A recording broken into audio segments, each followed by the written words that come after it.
pensée particulière pour nos amis internautes, Facebook et YouTube.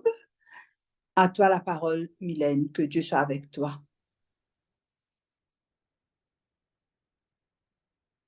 Merci, Frances. Nous avons un petit souci avec le live, mais nous sommes en train d'enregistrer la session. Donc, bien entendu, on va le diffuser juste après. Donc, bonsoir tout le monde et merci pour l'introduction, Frances. Et ce soir, encore une fois, nous poursuivons notre étude. Donc, nous louons Dieu de ce que Dieu est toujours au contrôle. Dieu est toujours nous bénit toujours par sa présence et à travers sa parole aussi. Donc, ce soir, nous allons voir le chapitre 34, l'agonie du Christ, et nous poursuivons l'agonie du Christ en prière. Et nous poursuivons justement dans le cadre de la prière, nous continuons à voir comment est-ce que Dieu nous a préparé, non seulement nous a offert un plan de rédemption pour chacun de nous, pour l'humanité, mais aussi nous a préparés à pouvoir atteindre le but, c'est-à-dire à répondre à l'invitation, justement.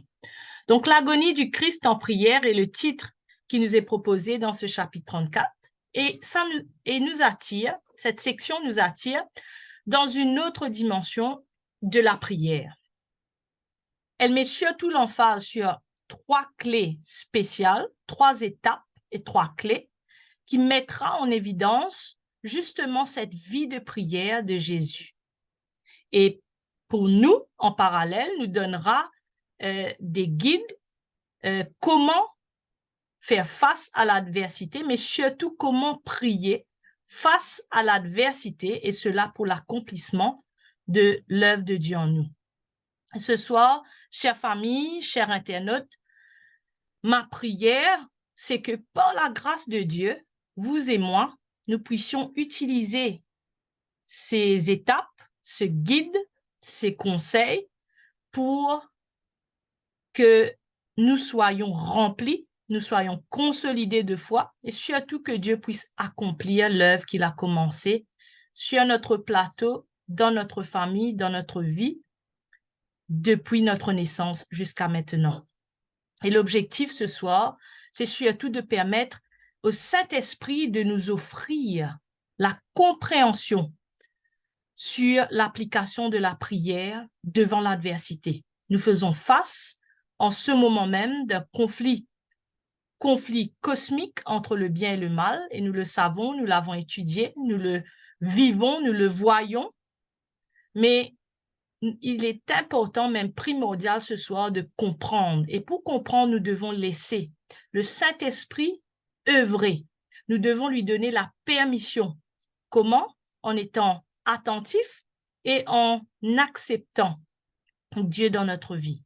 Et le texte de base qui nous est donné pour pouvoir justement poser une fondation sur ces mesures, sur ces étapes, se trouve dans le chapitre 22 de l'évangile de Luc, et nous allons voir particulièrement le verset 44. Mais avant de prendre le verset 44, je vous invite à voir avec moi les 2 versets qu'on avait déjà vus auparavant, c'est-à-dire lors du chapitre 22 du livre Enseigne-nous à prier. Nous avions vu à la fin comment est-ce que Jésus nous enseigne à prier, de quelle façon, de quelle ferveur. Et pour rentrer dans le contexte, dans le cadre, nous allons voir le verset 42 et le verset 43 qui nous mettra justement dans le contexte. Donc, nous allons prendre ces 2 textes afin de pouvoir comprendre ce que Dieu a pour nous ce soir. Le verset 42 nous amène dans cette scène que l'on connaît, une scène où nous voyons Jésus qui, avant de faire face à cette agonie que nous allons poursuivre, va surtout demander quelque chose à Dieu, à son Père. Et dans cette section, dans le verset 42, il va faire monter cette prière. Père, si tu voulais éloigner de moi cette coupe, toutefois que ma volonté ne se fasse pas, mais la tienne. Toutefois que ma volonté ne se fasse pas, mais la tienne. Et nous allons voir juste après l'autre verset. Mais à ce stade, nous savons que Jésus a déjà dépassé le niveau de sa lutte contre l'ennemi. À ce stade, nous savons déjà, quand il dit ce toutefois, qu'il a accepté que la volonté de Dieu soit faite dans sa vie. Mais nous savons aussi que l'ennemi lui a tenté, a essayé de le détourner du plan, malgré la demande, malgré que Jésus était là et qu'il savait, il connaissait le plan, il connaissait la destination, il connaissait le but du plan de la rédemption pour vous et moi. Mais il avait quand même eu, c'est pas des doutes, mais il était tombé dans cette faiblesse humaine en voyant cette coupe amère qui était devant lui. Donc, il avait prononcé cette prière que l'on voit dans le psaume 22. Mais au milieu de l'adversité, au milieu de la souffrance, sa prière a continué et est partie dans la direction de ce que voulait le Saint-Esprit. Et c'est là où il va mettre ce toutefois. Toutefois que ma volonté ne se fasse pas.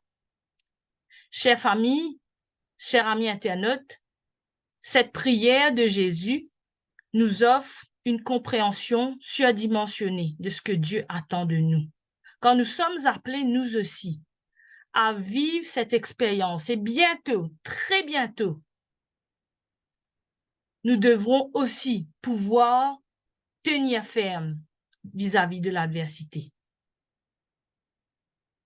Et le verset 23, en poursuivant, le verset 43, excusez-moi, va nous donner cette assurance à travers son histoire, à travers son vécu,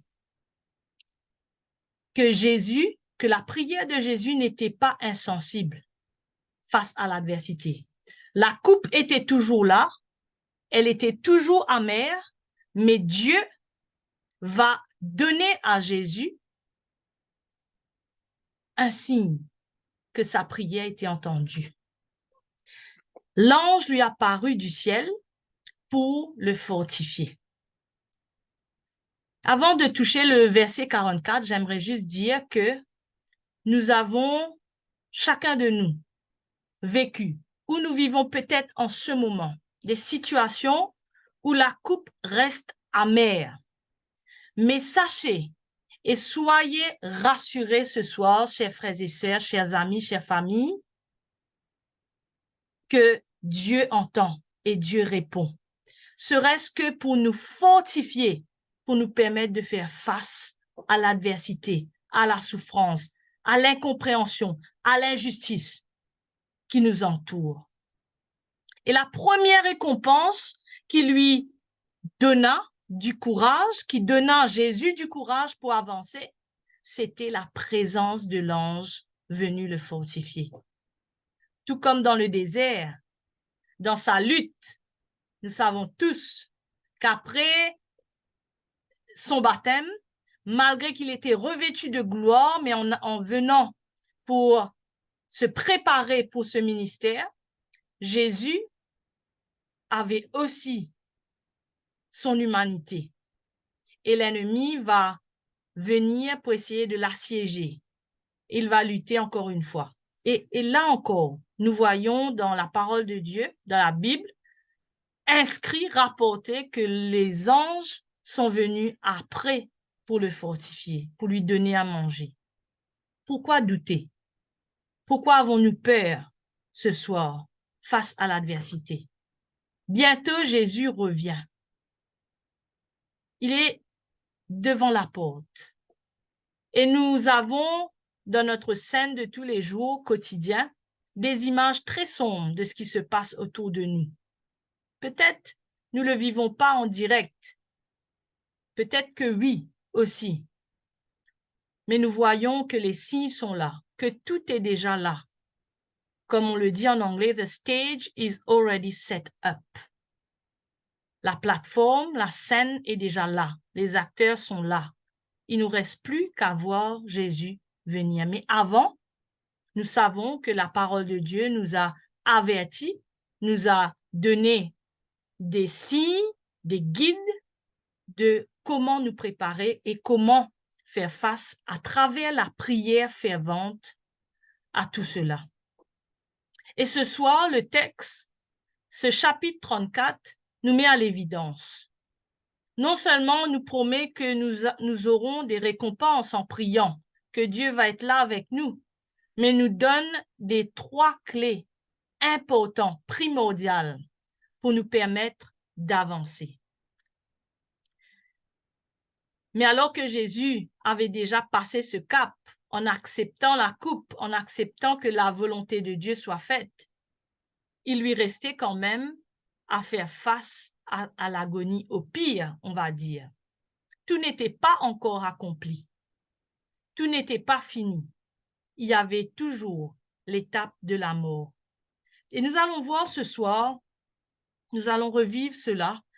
Et je dois dire qu'en préparant ce message, chers frères et sœurs, c'était très intense, même vraiment difficile à le faire. Parce que vraiment, quand on rentre dans cette scène, on ressent d'une façon particulière à travers la parole de Dieu et à travers le Saint-Esprit.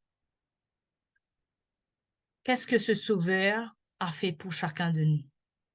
Et la prochaine étape était l'agonie. Et on va le voir ensemble de ce verset 44, que je vous invite à suivre avec moi.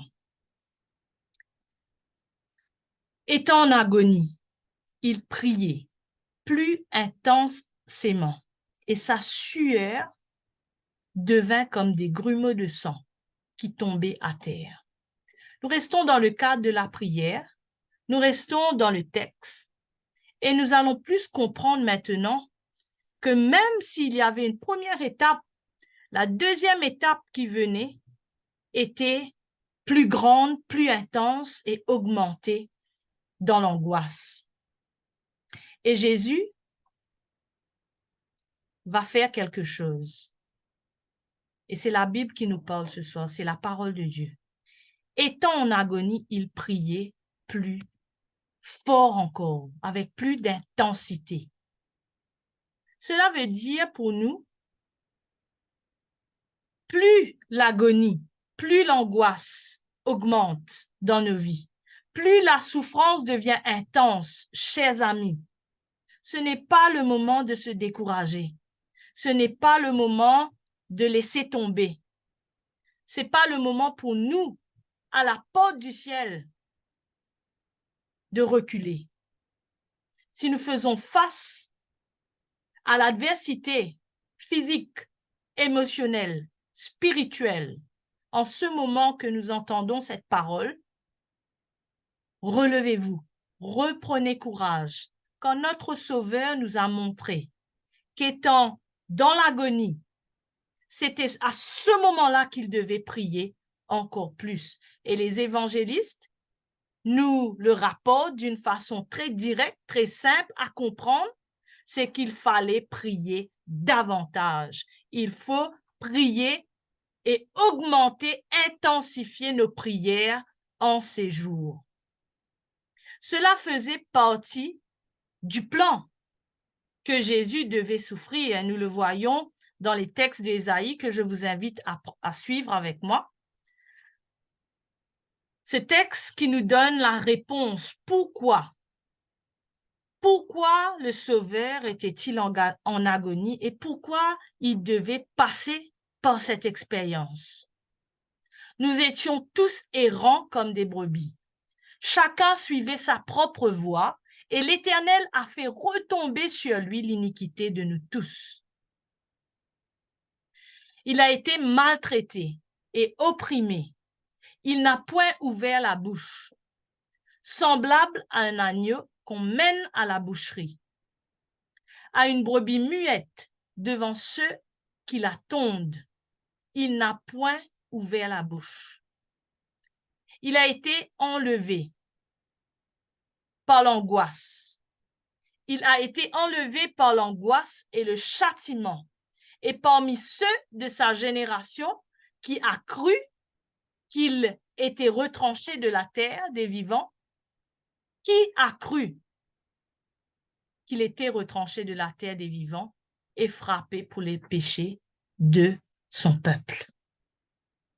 Voilà la raison pour laquelle Jésus a dû prendre part à l'adversité. C'était pour nous. C'est pour nous. Et nous étions tous errants. Et aujourd'hui, nous sommes tous rachetés par sa grâce. Chers frères et sœurs, chères familles, Jésus a vécu l'agonie en prière pour garder en tête l'accomplissement de cette promesse, de cette démarche. Nous devons comprendre que pour garder, pour rester ferme dans cette agonie, le moyen qui lui avait été donné par Dieu et qu'il avait accepté de saisir, c'était la prière. La prière était cette arme que nous étudions, que nous utilisons, que nous connaissons et que ici, sur ce plateau de Oser demander plus, nous en avons fait un mode de vie quotidien. Et Jésus avait révélé cela aux anges avant même de venir sur terre. Et nous allons voir ce texte dans le premier écrit qui nous est écrit par la sœur White et qui nous révèle quelque chose de très, très important ce soir. Il a été enlevé par l'angoisse et le châtiment. Ça, on l'a vu juste avant, dans le verset 8. Et voyons maintenant si Jésus était au courant de cela. Il souffrirait pendant des heures, et ça, c'est ce qu'il révèle et ce qui nous est relevé dans le chapitre 34 de notre livre. Il souffrirait pendant des heures une agonie si affreuse que des anges même ne pourraient supporter de la voir et se voileraient la face à ce spectacle. Jésus souffrirait non seulement dans son corps, mais éprouverait aussi une agonie mentale bien pire que les souffrances physiques. Le poids des péchés du monde reposerait sur lui. Voilà la réponse à notre question. Nous avons cette indication. C'est Jésus lui-même qui a révélé cela à ses anges alors qu'il sortait dans le conseil divin en prenant en considération de ce plan de rédemption pour chacun de nous. Et dans le livre premier écrit, la sœur White nous détaille, comme nous venons de le voir, que la souffrance n'était pas seulement une souffrance physique, mais c'était une souffrance, une agonie mentale bien pire que les souffrances physiques. Le poids de nos péchés, alors que nous étions errants, ce poids reposait sur lui.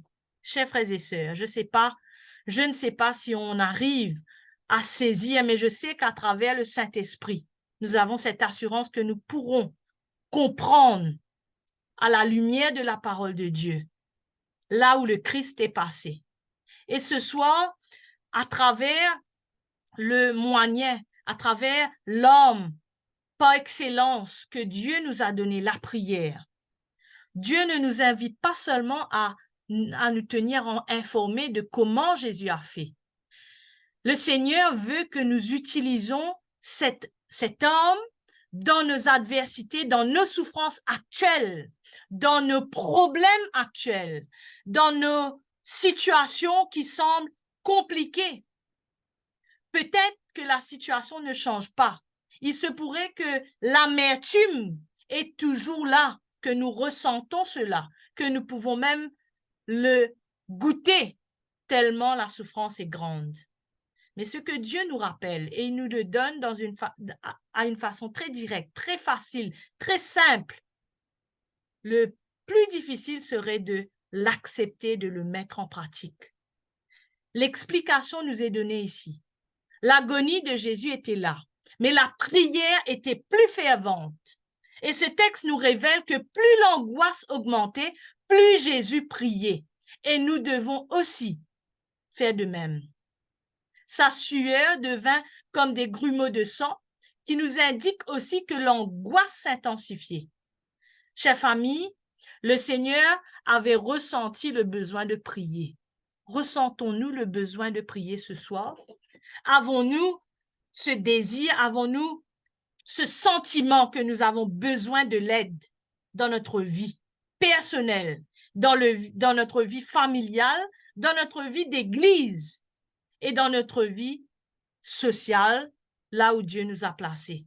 Le Seigneur a ressenti ce besoin, le besoin de prier, le besoin d'intensifier la prière et le besoin de s'abandonner. Et nous venons maintenant avec les 3 étapes avant de conclure. Voici la première étape. Jésus voyait, alors qu'il était sur le point d'aller vers la croix, d'aller vers la mort, il voyait l'accomplissement de la promesse de Dieu dans l'adversité. Et la première clé pour nous ce soir, c'est de pouvoir, avec la foi, contempler, voir, comprendre, accepter la promesse que Dieu a faite pour chacun de nous. Pas une promesse temporaire, pas seulement une promesse où l'ange viendra nous fortifier, c'est très bien, mais la promesse de Dieu s'étend vers l'éternité. Et si nous arrivons par la foi à cultiver à travers la parole de Dieu et la prière fervente, chacun de nous, face à l'adversité, face à la souffrance, nous pourrons aussi, comme Jésus, et je vous garantis, c'est la parole de Dieu qui nous le dit ce soir, que nous pourrons aussi fermement résister et avancer jusqu'à accomplir la promesse de Dieu. La deuxième clé ce soir, excusez-moi, c'est de pouvoir invoquer le nom de Dieu, comme Jésus l'a fait. Invoquer la présence de son Père. Invoquer Dieu dans sa vie. Alors qu'il connaissait le plan, il l'avait en visuel, il avait la perspective, il connaissait le but de cette souffrance, tant attendue, tant prescrit dans l'Ancien Testament, dans la parole de Dieu, dans les Écritures. Jésus le connaissait très bien. Il avait la maîtrise de ce plan. Mais ce qu'il a fait de plus, c'est de s'appliquer en priant. Et c'est notre deuxième clé ce soir. Mettre l'application de ce plan. Nous aussi, nous connaissons le plan, nous connaissons le chemin, nous connaissons aussi la destination. L'œuvre finale, qui est l'anéantissement du péché et le retour de Jésus, qui viendra nous prendre pour nous permettre de vivre l'éternité avec lui. Nous le savons tous et nous disons gloire à Dieu pour cela.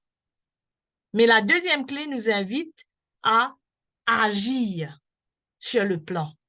Et l'action, c'est ça qui déterminera si nous ferons partie de ce plan de rédemption ou pas. Il ne faut pas perdre de vue ce plan. Troisièmement,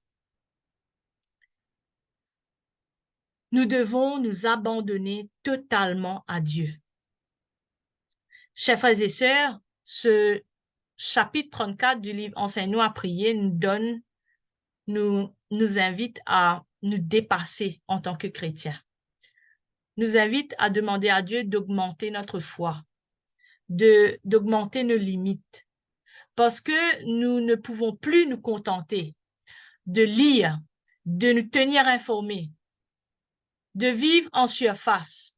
Nous devons réellement, si nous le voulons, parce que nous savons toujours que Dieu nous invite, il ne nous force pas. Si nous sommes là sur ce plateau et que nous prions quotidiennement, chaque lundi et mardi et jeudi, pour nos amis, pour nos familles, pour les personnes que nous côtoyons, même pour nous-mêmes, c'est que nous avons déjà goûté à la présence de Dieu. Nous avons déjà pris connaissance de ce plan.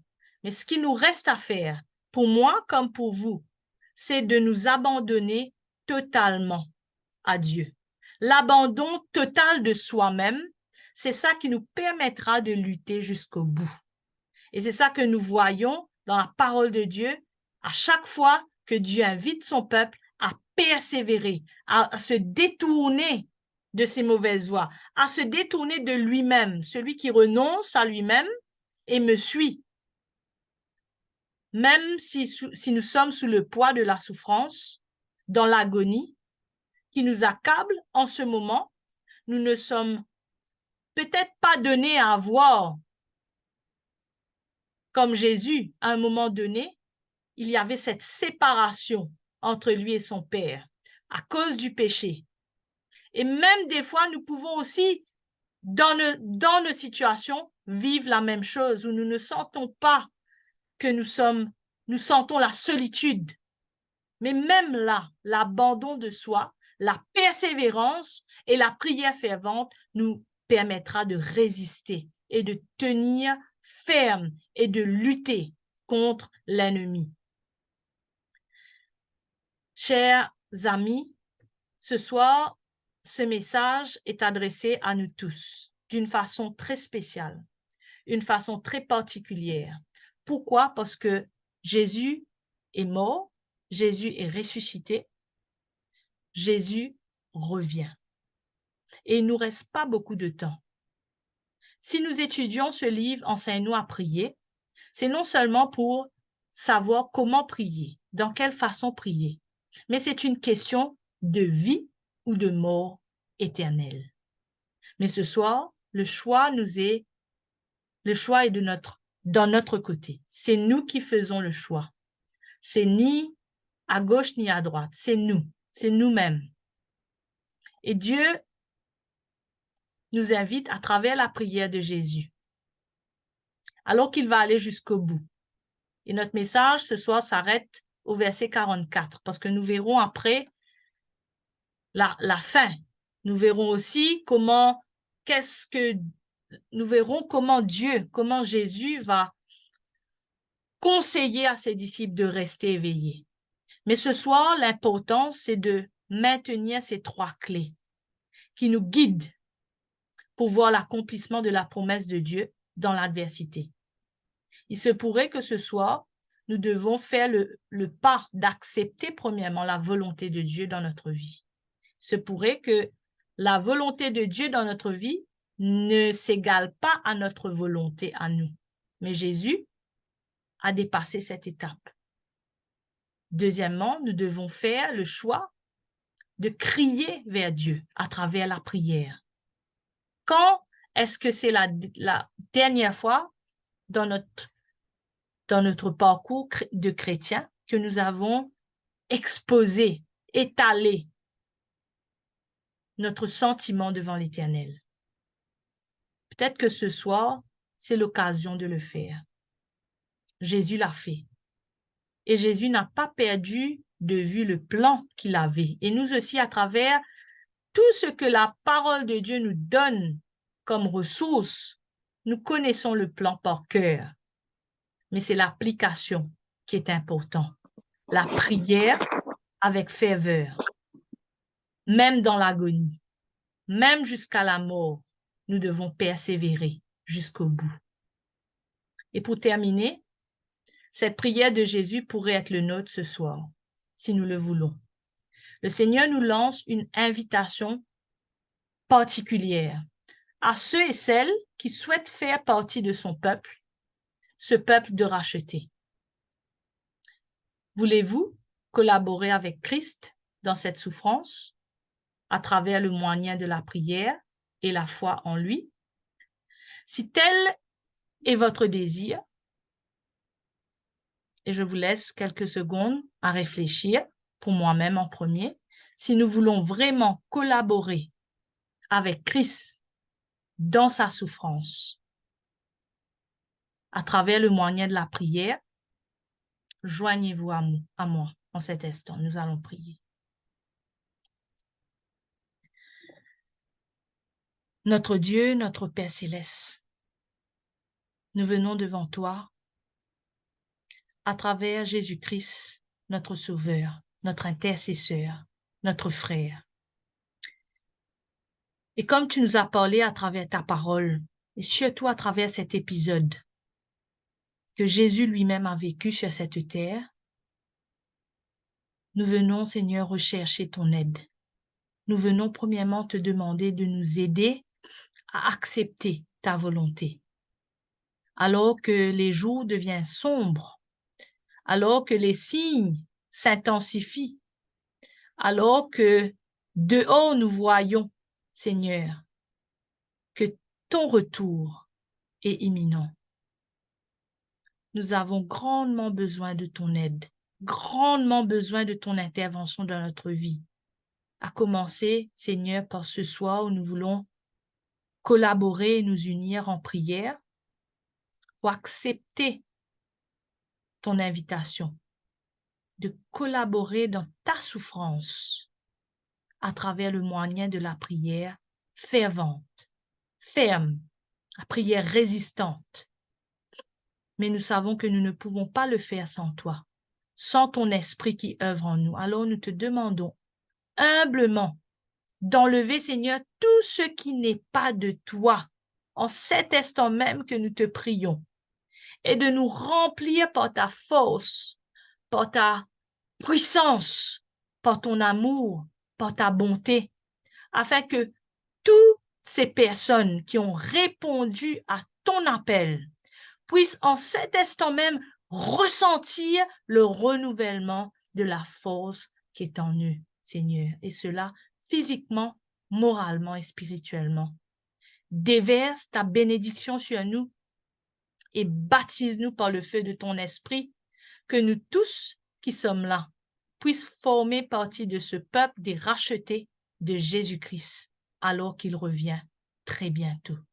Nous te louons, nous t'adorons et nous te disons merci pour cette expérience de foi que tu nous permets de vivre en cet instant.